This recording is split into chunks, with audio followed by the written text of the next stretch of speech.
John, it's great to see you again. And I'm really happy with what we're going to be doing today because we're going to be talking about valuing a business and how you go about it.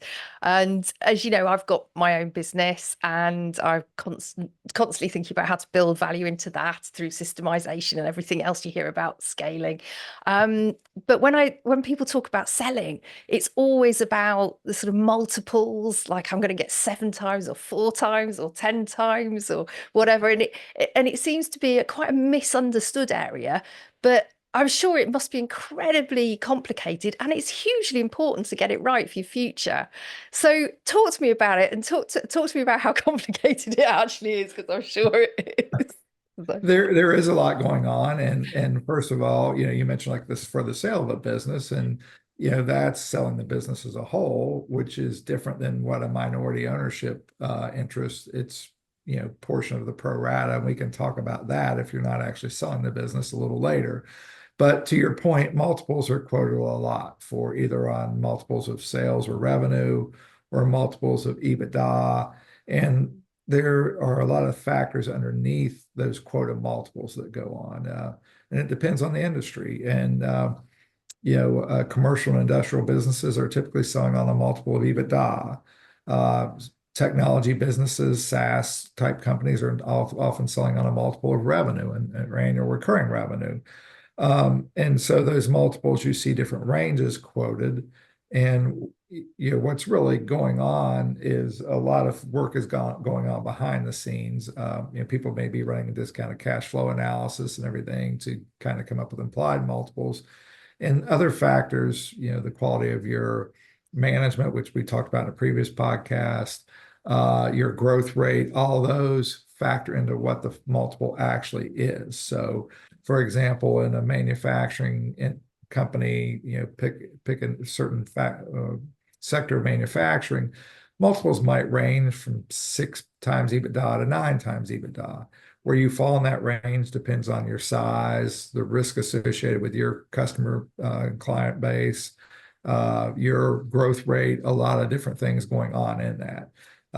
A different medical equipment manufacturers probably got higher growth rates and maybe going to get a better multiple than some of the old line manufacturing. So all those are factors that go in that are underneath those quoted multiples. If you hear a friend at dinner or at the country club say, I yeah. got 7 times EBITDA for my business or 4 times revenue. Well, that may be true, but what's going on in their business versus what's going on in yours is what you really have to understand. So Ah, so it's not that simple. it's No. not. It So would be nice if it is, yeah, but wouldn't it's it? not. Wouldn't it just? I mean, it must be a hugely complicated thing, and it's so important to get it right. And I mean, I get emails all the time from people who claim that they can sell my business or do this to my business or that to my business. I mean, it must be very easy to pick the wrong person and get this wrong. And once it's been done wrong, when it's such a complicated thing, you can't kind of come back from that in a sale, can you? Right. If you're going to take your business to market and you really want to get a process going, you want to engage an investment banker who understands your business and your industry to get you the highest value. But as far as the way people do value their businesses, and that should be part of the process is, what are the factors in your business? Where is your business currently at? And what is driving value? And you need to really, to manage your own business, understand those key drivers. And I think you do back on your own. But you also have to be able to articulate those to buyers and different things of that nature. So we do get into a lot of different things when we're valuing a business, not just a lot of people think it can be, oh, we'll just plug and play. We'll drop all your financial statements into a model and Yeah. well, value comes out. Ta-da! Yeah. There it is. Yeah. It's not, it is not that simple to do it, to do it right. And when we issue Yeah. opinions of value, there's a lot more work than that going on. So, And I think trying to do a lot of it yourself is wrong too, because you're so emotionally close to your own business. I mean, I know I am. I find it very helpful to have people standing back, and often they see things better than I do.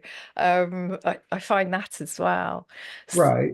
And a lot of things, what we can do is just ask you the questions that make you think.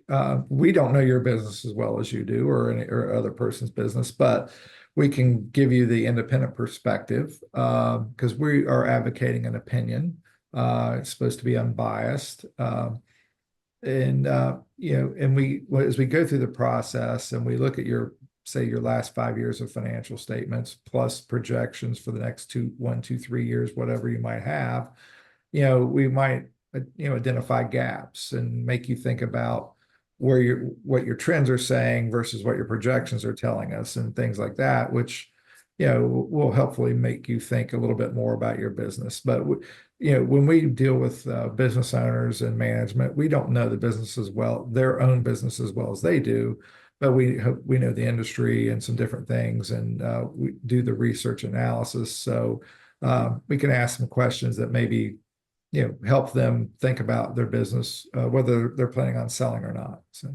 Yeah, and I guess you have the experience of all the different situations, don't you? Because I mean, I would be selling because I want to, retire, so sell the business, move on, and hopefully have enough more than a fiver to actually go and enjoy my retirement. But there's lots of reasons why people want to move out of a business, and I guess you have experience of all those different types of reasons, don't you, in situations? Absolutely. There's a lot of reasons we value business, and only one of that category is I want to sell my business or merger and acquisition.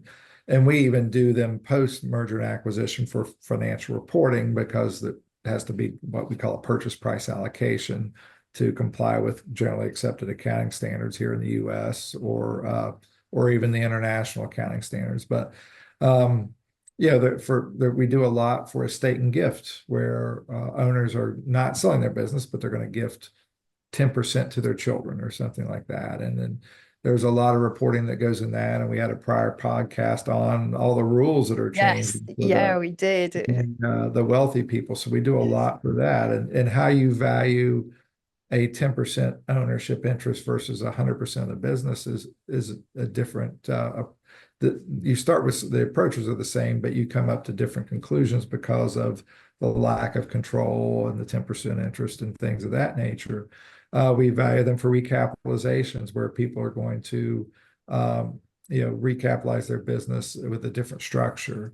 In the tax code drives it. We have companies that have converted from what we call a C corporation to an S corporation. That requires a valuation to be done. In the U.S., worldwide, I'm assuming ESOPs, employee stock ownership plans, have to have a valuation annually to set the price for their stock. And then there's a couple of other things, stock-based compensation.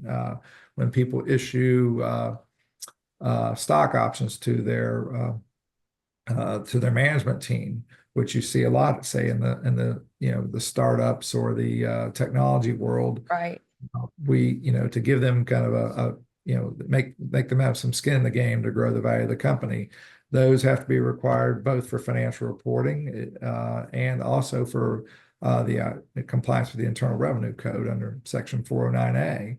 And then finally, we occasionally do them for litigation support, which a divorce, and what's the value of the business, and or shareholder disputes. A minority shareholder is being bought out and thinks they're being not fairly treated, and so what is the appropriate value for that purchase? And a lot of times, hopefully, it's amicable and it doesn't end up in court, but sometimes Yeah. whether it ends Doesn't up all always the work way out. in court or or the attorneys are involved, we do them for those cases as well. So Yeah, that's probably the rarest reason we're not doing them as often for litigation support as the other reasons that were mentioned. So yeah, no, that's really interesting because I mean the value must reflect that situation as well. So if it's an emergency sale, somebody's like really not doing well and they want to move out, that must really affect the sale price as well, surely.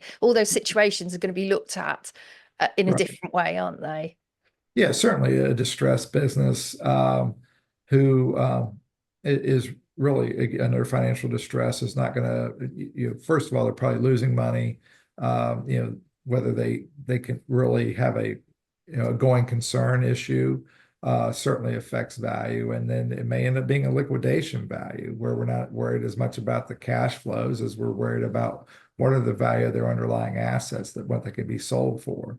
So, that, or, God forbid, maybe an owner who really has something catastrophic illness wise happens to them, and the Yeah, business was, I see that. but that owner really drives the value, and doesn't have the management team yet that we talked about before. But their illness may impact, unfortunately, the long-term, perspective of the business, and that's going to diminish value to a future owner, without that person that's driving value, because they've got to recreate the value that's already there. So, all those are taken into account. Most of the time we're valuing businesses that aren't distressed at all, that they're still a going concern, and you don't have kind of an emergency situation. But to your point, we occasionally do see those. There's valuations of businesses that are coming out of bankruptcy and things of that nature, Yes. Yeah. which I failed to mention earlier, but that's another reason. In the US, we call it fresh start accounting, and there has to Yes. be value of that business determined for the, as it comes out of a Chapter 11 proceeding. So. Right. But I mean, it's interesting you were saying before, because you were talking about sort of minority shareholders, and you touched on that a minute ago.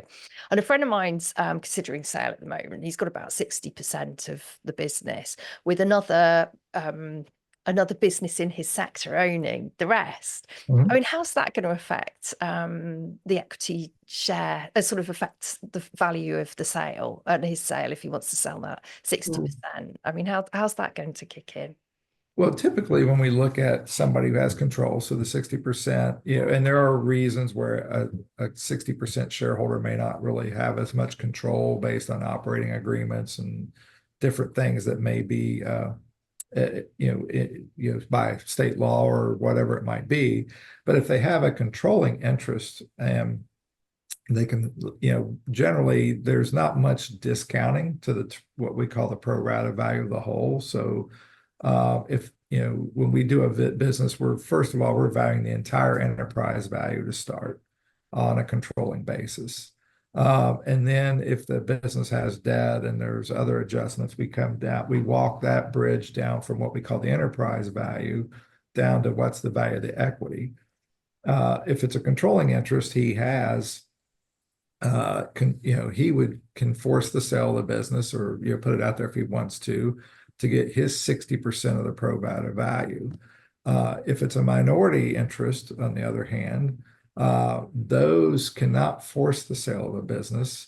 And if the owner doesn't want to sell, say somebody has a 10% share, it is not worth the pro rata value of the whole, because they are restricted. They have discounts. We Yeah. call them discounts for lack of control and lack of marketability. Back to the other situation, there are some other things that might impact his value on, if he has a business partner, does that business partner have any things in the agreement where they can block the sale, or is some of his revenue coming from that business partner? And if they're not there post sale of the business, does that affect what the future looks like for the company? So we have to take all those factors into consideration. So the sale of a business, or your value of a 60% ownership interest in business A and business B, all the other things being equal, the same revenue, same cash flow, may look a little different based on the I can see that. factors that affect the future. And we really, it sounds like a cliche, but we have to kind of do it on a case by case basis. No, Uh, I can absolutely understand that. I mean, where do you start, John? I mean, this is such a complex thing. What's the initial approach you take to, because there must be a starting point for coming into value a business. Where is that starting point? Yeah, a great question. And we employ the three approaches that they break down to. There's an income approach and there's methods under the approaches, but there's an income approach, a market approach, and a cost or asset approach. Some people say cost approach, some people say asset. The income approach is where we're really looking at the earnings potential of a business. So it's the historical cash flows, if it's just going to grow into steadily in the future, a very mature business, been around forever, growing at 3% per year like clockwork. We might just take their historical earnings, we have to make adjustments for things that aren't necessarily market. We look at things like, is the owner taking excess compensation over and above the market, or is he taking less than market, and some other adjustments that come into play, one-time items, tax credits, one-off events. COVID caused some one-off events that we had to take a look at when we were valuing businesses coming out of COVID. But a lot of businesses aren't just clipping along at 3%, 4%, whatever. And we do the discounted cash flow where we try and project, their earnings for 4, 5, 6, 7 years before they kind of stabilize. And then the market approach is just like it sounds. We look at that in two different methods. One, we have databases where we look at transactions of businesses that have sold and in their particular industry or a similar industry, and we try and draw some conclusions from the multiples of those sales and their relative size and earnings and compare them to the business we're valuing. And if they are a big enough business, and we certainly value some that are big enough, we compare them to publicly traded companies. How's the market valuing that, those companies, and how can we take those values and apply them to our company? Again, applying some differences in size and earnings and growth and those things that go into play. And those are generally what we do for operating businesses. The asset or cost approach comes into play more for real estate holding companies, where their value is really driven by the underlying, value of their assets, the real estate they hold. If it kind of back to the where we talked about earlier, if you have a distressed company or something where there's really no cash flows anymore, then we are using a cost approach. What can they sell the assets they own? What can they be liquidated for? To drive the value. So we're applying those approach. We're looking at all three, and then if many times if it's an operating business with plenty of cash flow, we can kind of immediately say we don't need to do the cost approach because it's not going to capture value, and then we get to the market and the income approaches, and we do both of them. And then we try and reconcile the values between what we're finding and the differences. And we should get a range or a pretty relevant range of answers from both approaches. They won't be exactly the same when we're done, but then we look at one and look at the other and reconcile those two to give an opinion of value. And we look at which one we think is more indicative and we have better data for, to kind of lean where the other. We don't just we don't just take it 50-50. We get one answer here, one answer there. We just make it 50-50. We look at, one way is, has better, we just have better data. We think it's a little more applicable. So we'll lean more toward the answer from that one, but still keeping the other one in mind, and if you want to say we'll weight them 70-30, or something like that. So you've got that basic initial price, and do you then start to look at the other aspects? So things like the turnover and the profit. That's all part of when we do the income approach, for example, and the market approach. When we're comparing our company's turnover, we're comparing to the transactions that we're looking at. When we're doing an income approach, we're looking at all those factors to, again, get to what we call enterprise value. And then there may be adjustments that are needed after that to get to equity value. And we take all those into account. They're all case by case. Every company is different. Back to some of the adjustments we make in the income approach to even get to the enterprise value. Some people take a very indicative compensation based on market rates. Some owners take a lot of compensation, maybe more than the market justifies for that size business.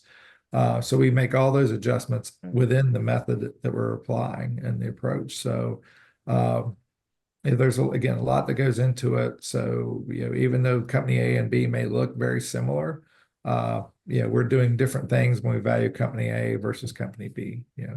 And then I mean, some companies are going to have things that are very individual, so different levels of working capital, say. I mean, how do you then start to deal with that in the process to actually bring them up to being the same and make a comparison? Great question. So when we look at their historical trends of working capital and what they're projecting, if they actually project working capital as well, and then we look at industry trends, and we have data that we can get to back to a manufacturer, what is their average working capital as a percentage of revenue, and then we look at, if we're doing publicly traded companies, what do theirs look like, and we determine what kind of an industry benchmark working capital is. And then the company either has excess or a deficit working capital, or some are pretty close. And if they're pretty close, whether it's dead on the industry, we may not make an adjustment. But if they have excess working capital, that's adds to value. And if they have a deficit in working capital, that detracts from value because they've got to make up that deficit to get to Yeah. the industry standards. So that was a great question, and that's an example of, everybody thinks about the income statement, but your asset utilization and turnover is important, because if I have excess inventory, that's good as long as it's going to sell through. If I, Yeah.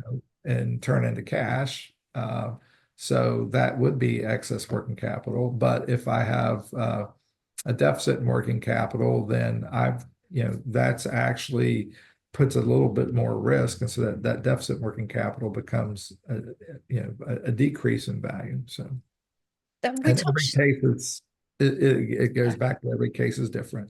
And we also, when we see excess working capital, if they have a lot of receivables on their balance sheet, well, that may sound like excess working capital, but if they're never going to collect them, that's a problem. So we yeah. also have to we also Yeah, have no, to look absolutely. at that. So that, we have to, there's some determination that goes into what's really good working capital and what's not. So Yeah.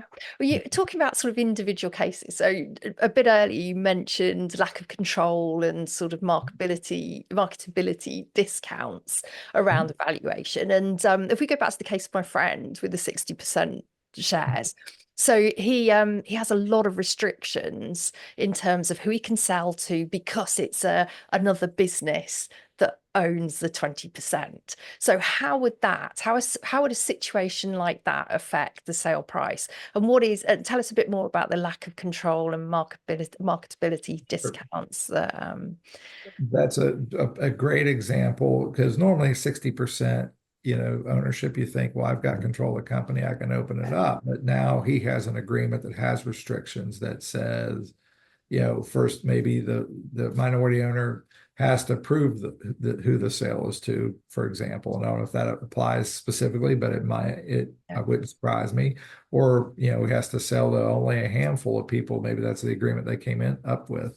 So now you really, even if you want to take the company out to market, you can't, or your willing buyer universe just got narrowed to what your agreement says. So even though you have control, it's not the same as I have 100% control and I can do what I want to do. So those discounts, there's studies that we look at when we're applying them. And lack of marketability, there's a lot of data that's gone into how much is marketability worth, on a public, if I can sell my shares of, pick the company IBM today, I have cash immediately. My closely held business, it's going to take me a while to sell. yeah. And if I'm a minority owner, I can't even take it out to market. The majority owner has to be willing to do that. So all those come into play. And when we're valuing those, we do apply those discounts, and they can, based on the different restrictions, they can have a fairly wide range. A 20% difference might end up in the value of the pro rata share.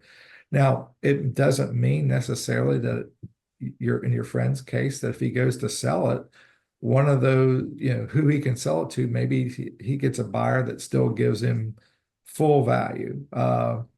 And so, with that 20% discount in the real world doesn't come into play. But he still has, when we're putting an opinion of value on his ownership, we are doing some discounting because he has some of those limitations. And at the end of the day, the business sale does ultimately become a negotiation, between the buyer and the seller.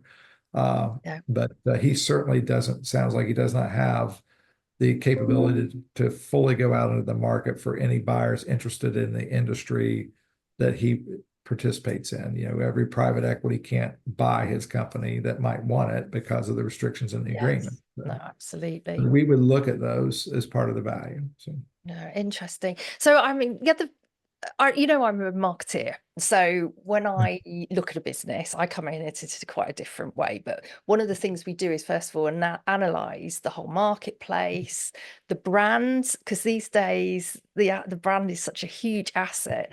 And things like environmental, social, all the climate change.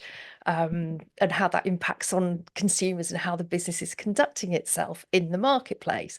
So, and these things become progressively more important now, but they're very intangible.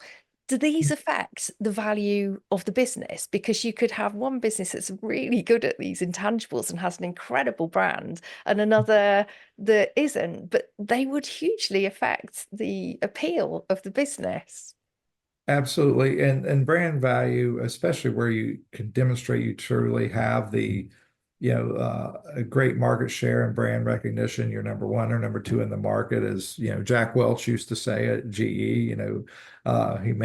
He kind of came back off that a little bit, but generally, if you've got better brand recognition and whatever it may be, I spent 6 years in the corporate world, and there were certain categories we had the number one market share and the number one brand, and we were able to reap a better margin at a higher volume, even, in those categories. There were one or two where we were not the perceived number one brand. And we had a potential buyer we sold a year later that looked at us and actually kind of bifurcated the values by our brand categories. So effectively, I know this buyer had different EBITDA multiples by brand that they blended into one.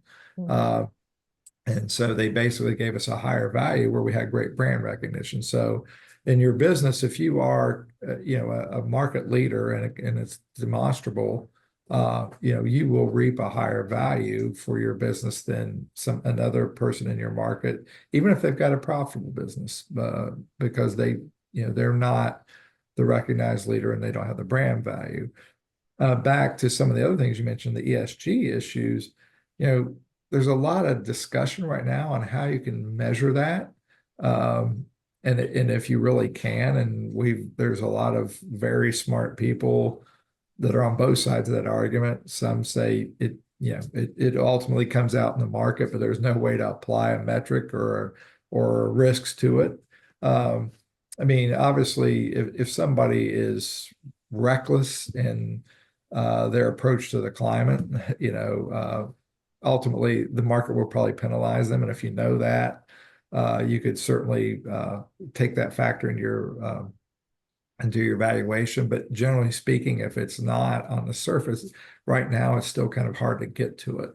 Um, uh, Again, yeah, that one there'll be more to come on, but Yeah, no, I can imagine in the future that yeah, these are going to grow, again, aren't there's they? some very, very smart people, academics too, that are on both sides of that argument and say, yeah, it may have an impact, but if it does, it's already in the cash flow. So, it's something Not like that. yet. Yeah, no, that makes sense. So That makes you sense. don't make an adjustment for it because it's already there. Yeah, got you. But yeah, certainly the brand recognition, and we can all talk about different, things we buy in the store, if it's got, if it's a number highly recognized brand, it's got a lot of value that, the private label brand doesn't have. So. Yeah. So you start with your market, your cost and your income. You look at that approach. You then look at all the other bits of the business and how that impacts. And then finally look at the general market and competitors and brand, etc. And you come up with a full conclusion. How do you then present that? If you're hired Mhm. by the seller, do you put that in a way that's really, really builds up the business for them to take to market? How do you do it? Well, and it goes back to some of those reasons that well, if we're valuing for stating a gift, we're talking about, some different things. So generally the process is, once we're engaged, we gather the information. We send out an information request list, and it's got a lot of financial items, as you might imagine, the financial statements, tax returns, all the different things. But we also get, some management background information. We ask them to talk about their history of their business, their key competitors, all those different things. And then we start our analysis, and then we typically get together with management and go through our analysis and the projections they've given, kind of like we talked about before, talk about the gaps we see and ask them questions to make sure we're understanding what we're seeing properly, and maybe make them think about, the projections they've given us. And, we know projections are not perfect, but would they, after we've gone through that, did they still believe that those are the best projections for? And then once that's done, we do the rest of our analysis to kind of come up with our valuation, and then we typically go over that with them. What the different methods and where we've landed, and our ultimate, where we're in a draft form where we're landing on value. And make sure they understand those. And then we take those exhibits and we actually draft a narrative report too, some of which, depending on what we're doing it for example, for the adequate disclosure rules for the IRS, has to have a lot of boilerplate on the economy and some things that really, quite honestly, a lot of business owners don't care about. It's 10 pages of stuff they don't want to read. But there's 20 other pages of the analysis and how we came up with our approaches. So we try to make it so that our written report walks, whether you've got the evaluation background, financial background or not, that it can be understood, and how we approached it and what we did to come up with the value that we did. And that report should be clear enough that it is understood, and you can kind of, without having access to all of our files, understand the project and how we came up with our opinion. And typically, from the time we're engaged to the time we finish, and it depends on our backlog, but it's at least, once we have the data, it's about 4 to 5 weeks, to Oh, that's typically. gosh, that's a lot quicker than I thought. I was Well, again, quite sometimes it depends on our surprised by that. backlog, because we can't start on it for 2 or 3, couple of weeks too. So that Yeah, well, they're entrepreneurs like me, and I have it somewhere. goes out to 6 to 8. Yeah. Yeah, and again, that's once we have the data, because sometimes it takes a week to get the data in, from the time we get engaged. So, but we try and lay it out, the narrative report, in a way that is again, you can follow what we've done. It's the reader can follow it, and it may be restricted in use to, depending on what they're using for, just to them and the IRS, if they're using it for gifting or estate planning. So there are some restrictions on who can use the report. It depends on again, back to the specific Situation. case. Yeah. So it's Uh, done for purpose, basically, when yes. you start. Yeah. Yeah. And the purpose does have some effect on value. When we do litigation, for example, there are certain state statutes that, may, I hate to use the word contradict, but may be different than how we might approach the value of the same business for other reasons. We have to follow state statute, and Yeah, I for the see. value in some states, for example, minority shareholders, if it's considered shareholder oppression, then the discounts don't apply, just by the state statute. So there is no discount for lack of control, lack of marketability, even if they apply in other situations, by state law. So, that we have to deal with that as well. Yeah, so going back to the start of this podcast, where I said it's a really complicated issue and easy to make mistakes, I think you just proved the point. So, and if anybody wants to talk to you about this, and obviously because it is so complex, they may well want to chat this through with you, John. How should they get in touch with you? Sure. You can, if you're on LinkedIn, and which 99% of the business world is. I would assume maybe even more, but you can certainly message me on LinkedIn. You can email me at John Waybright. So it's John period Waybright at Rehmann.com. And Rehmann is Rehmann. And then finally, the phone 407-270-3953. So, Yeah, and that's and I'd be US. happy to have a conversation, walk through issues. Many times we scope a project in that time, before we quote the fee. And we spend a lot of times, a couple of hours with people before we actually get engaged and do anything where we're actually charging somebody for it. So No, sometimes that's even a great. little more than two. So Yeah, no, that's great. Well, thank you so much, John. I found that really interesting and really helpful. hopefully, So I should go and do my now maths now. it's clear as mud for you. Well, and it Well, goes back to what we've talked about many times. Start the process early if you really want to understand the value of your business. Because what your value today, if you're looking to sell or if you're looking to gift to your heirs, if you have time, you can, maybe affect some changes to the outcome versus, if you're doing it last minute, you know, it's you're much kind of harder. handcuffed by exactly where you're at that point Yeah, versus, making some changes and that where you have some time to make sure you get the outcome you want, no, uh, or at least as close to the outcome as you want. no, that's brilliant, John. Well, thank you so much for your time today. And I'll see you again soon, I'm sure. Sounds great. Thanks, Becca.